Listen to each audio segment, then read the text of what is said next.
Hi friends, ఈరోజు అయితే వస్కోట దగ్గర ఉన్న కాటేరమ్మ గుడికి అయితే వెళ్తున్నా. ఇదేంది ఇదే గుడికి అని చెప్పి బేకరీలో దొరుకుతుంది మా అక్క. ఇదేంది పేడ తీసుకున్నా? ఒరే అది పేడ కదరా, ఆపిల్ కేక్ నాయనా. హలో అక్క. ಬೇಡಪ್ಪ ನೀನು ಮೇಡಮ್ ಅನ್ನು call me madam call me ma'am madam call me ma'am ಹೆಂಗಸ ಹತ್ರ ಹೇಗ್ ಮಾತಾಡ್ಬೇಕು ಗೊತ್ತಾಗಲ್ಲ. Give respect, take respect, mind it. తిన్న పేడ సరిపోక ఇంకో ఏంది ఎతకుతుంది ఫ్రెండ్స్. గరీబ్ హోనా ఆదమి. Call me ma'am madam. వెళ్ళేదారిలో అయితే పచ్చని పొలాలు, రోజా తోటలు, బీట్రూట్ ఇలాంటి మరెన్నో తోటలు ఉంటాయి. ఇలాంటివన్నీ చూస్తే మనసుకి ఎంతో ప్రశాంతంగా ఉంటుంది. ఇక్కడ పచ్చగా కనిపిస్తున్నవి అయితే డెకరేషన్ వాడతారు, పెళ్ళిళ్ళు అలాంటప్పుడు డెకరేట్ చేస్తారు, వాటిలో వాడతారు. ఇక్కడ మరెన్నో చెట్లు అయితే ఉన్నాయి. ఇక్కడ ఈ మర్రి చెట్టు చూస్తున్నట్లయితే సుమారు ఒక 200 సంవత్సరాలు అయితే వయసు ఉంటుంది. ఇంకొక 100 సంవత్సరాలు బతకొచ్చేమో. నేను చెప్పాను కదా బీట్రూట్ తోటలని, ఇవే బీట్రూట్ తోటలు. ఈ బీట్రూట్ తోట పక్కనే అయితే ద్రాక్ష తోట కూడా ఉంది. ఈ టెంకాయ చెట్లలో నుంచి ఆ పొగను చూస్తుంటే ఊటీకి మూనార్కి వచ్చేస్తాం అనుకున్నాం. నిజంగా ఈ పొగను చూస్తుంటే ఊటీనే గుర్తొస్తుంది ఫ్రెండ్స్.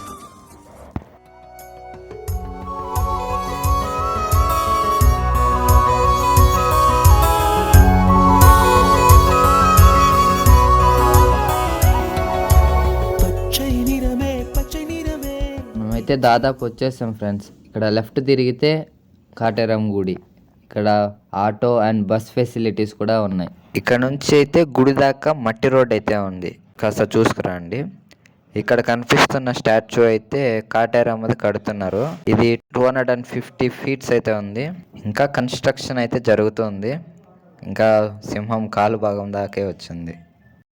మేము వచ్చింది సోమవారం అయినందువలన ఇక్కడ క్రౌడ్ అయితే చాలా తక్కువ ఉంది. మామూలుగా అయితే చాలా ఎక్కువ మంది క్రౌడ్ అయితే వస్తారు. ముందైతే మేము లోపలికి వెళ్ళి అమ్మవారిని దర్శనం చేసుకొని అయితే బయటకు వచ్చి చూపిస్తాము. ఇక్కడ ఏంటి కాయిన్స్ ఇలా అంటిస్తున్నారు అనుకుంటున్నారా? ఇక్కడ ఏదైనా ఒక కోరిక కోరి ఆ కాయిన్ అలా అంటిస్తే అది అతుక్కుంటే మీ కోరిక నెరవేరినట్టే. ఇలా నేను మా అక్క ఇద్దరం అంటించాం. ఇద్దరిది ఇక్కడ ఏంటి తాళాలు ముందు బాటిల్లో అన్నీ కట్టున్నారు అనుకుంటున్నారా? ఈడ మీకు శత్రు బాధలు మరియు ఆరోగ్య సమస్యలు ఏమన్నా ఉంటే తొలగిపోతాయన్నమాట.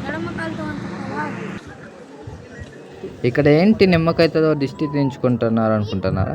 ఈడ ఈ కాటేరమ్మ గుడిలో అయితే నిమ్మకాయతో దిష్టి తీయించుకుంటే మనకున్న దిష్టి అంతా వెళ్ళిపోతుంది. ఇలా మా బావ తీయించుకుంటున్నాడు. మా బావ తర్వాత మా అక్క కూడా దిష్టి తీయించుకుంటుంది. ఇక్కడ ఉన్న ఈ పంతులు గారు అయితే ఈ గుడి ఫేమస్ అయినప్పటి నుంచి ఇక్కడే ఉన్నాడు. సో మా అక్క అలా దిష్టి తీయించుకొని ఎంతో సంబరపడతాము. ఇక్కడ కాటేరమ్మ విగ్రహం ఎదురుగా అయితే దిష్టి తీస్తారు. మా అక్క తర్వాత నేను వచ్చాను. ఇలా దిష్టి తీసిన నిమ్మకాయని మనము ఎడమకాలతో తొక్కితే మనకున్న ఆ దిష్టి పోయింది అని నమ్ముతారు ఇక్కడ ఉన్న ప్రజలు. ఈ గుడిని అయితే హైదరాబాద్ అండ్ తమిళనాడు, ఆంధ్రప్రదేశ్ ఇలా ప్రజలు అయితే అక్కడి నుంచి వచ్చి దర్శనం చేసుకుంటారు. ఎంతో మహిమ గల దేవత కాబట్టి.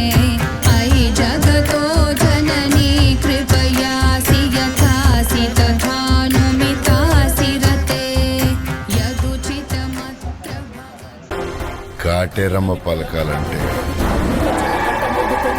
పొగల సెగరగిలను మూడే కాలం వచ్చింది. చుక్కలు నెలకు రాలిపోయే వేళ, దిక్కులు అన్ని పేలిపోయే వేళ, సింగపు నడకల సింగారి రూపాన మృత్యువు వచ్చింది.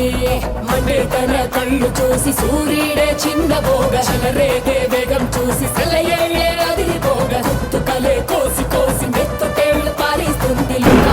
భయంతో నాకైతే ఈ గుడి దగ్గర అమ్మవారి పాటలు వింటుంటే మనసుకి ఎంతో ప్రశాంతంగా ఉంది. ఇక్కడైతే చల్లని వాతావరణం మరియు అమ్మవారి పాటలు వింటుంటే నాకు మనసుకి ఎంతో ప్రశాంతంగా అయితే ఉంది. ఫైనల్గా కాటేరమ్మ విగ్రహం దగ్గర అయితే ఫోటోలు, వీడియోస్ అన్నీ తీసుకొని ఇంకా అలా తిరగదామని ముడుపులు కట్టే చోటుకైతే వెళ్తున్నాను. ఈ అమ్మవారు 300 సంవత్సరాల క్రితం ఈ మర్రి చెట్టు కింద వెలిసారంట. 300 సంవత్సరాల నుంచి అమ్మవారు ఈ మర్రి చెట్టులోనే కొలువై ఉన్నారంట. ఈ చెట్టుకి దాదాపు 300 సంవత్సరాలు. మర్రి చెట్టు ఓడలకేంటి ఇలా రెడ్ క్లాత్స్ కట్టున్నారు అనుకుంటున్నారా? ఈ రెడ్ క్లాత్స్లో టెంకాయ కట్టి ముడుపు కడితే మీకు తీరని కోరికలు ఉంటాయి కదా, అవి అలా 9 వారాల్లో కడితే మీకు ఆ కోరికలు నెరవేరుతాయి. ఇలా 9 వారాలు 9 ముడుపులు కడితే మీకు తీరని కోరికలు ఖచ్చితంగా తీరుతాయంట. ఈ అమ్మవారు ఈ మర్రి చెట్లోనే ఉన్నారు కాబట్టి మీ కోరికలు ఖచ్చితంగా తీరుతాయి. ఇంతకుముందు నేను వచ్చినప్పుడు ఇన్ని టెంకాయలు అయితే లేవు ఫ్రెండ్స్, ఈ మధ్య ఎక్కువయ్యాయి. ఎందుకంటే మనిషికి 9 కాయలు కడతారు, అలా ఎంతమంది భక్తులు వస్తారో అంతమంది కడతారు కదా, అలా ఎక్కువైపోయాయి. ఇక్కడ చూడండి పైకి అయితే ఎలా కట్టున్నారో, ఇంకో రాబోయే రోజుల్లో చెట్టు కూడా కనిపిదేమో ఫ్రెండ్స్, అలా కడతారేమో. రాబోయే రోజుల్లో పచ్చ చెట్టు కూడా ఎర్రంగా కనిపిస్తుందేమో. ఇక్కడ గుడి దగ్గరే భోజనం కూడా పెడతారు. మేము తినేసి అయితే విగ్రహం దగ్గరికి బయలుదేరాం. ఇంకా నేను ఎప్పుడెప్పటి నుంచో విగ్రహం దగ్గరికి వెళ్దాం అనుకుంటున్నాను, ఫైనల్గా వచ్చేసాను. ఇదైతే 250 అడుగుల అమ్మవారి విగ్రహం అయితే కడుతున్నారు ఇక్కడ. చూడండి ఫ్రెండ్స్, ఇక్కడ ఇంకా సింహం సగభాగం మాత్రమే రెడీ అయ్యి ఉంది ఫ్రెండ్స్. ఇంకా రెడీ అయ్యేకి ఒక 2-3 ఏళ్ళు పడుతుంది. ఇక్కడ చూసుకున్నట్టయితే మీకు ఇన్ఫర్మేషన్ మొత్తం ఈ బ్యానర్లో ఉంది.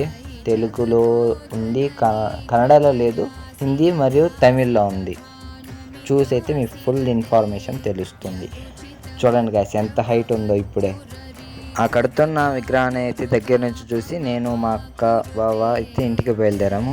మీకు ఫుల్ ఇన్ఫర్మేషన్ కావాలంటే ఈ బ్యానర్లో ఉంది, చూసి ఎంజాయ్ చేయండి. నా కంటెంట్ కనుక మీకు నచ్చినట్టయితే like, follow and subscribe. Vishnu విలాసిని జిష్ణునుతే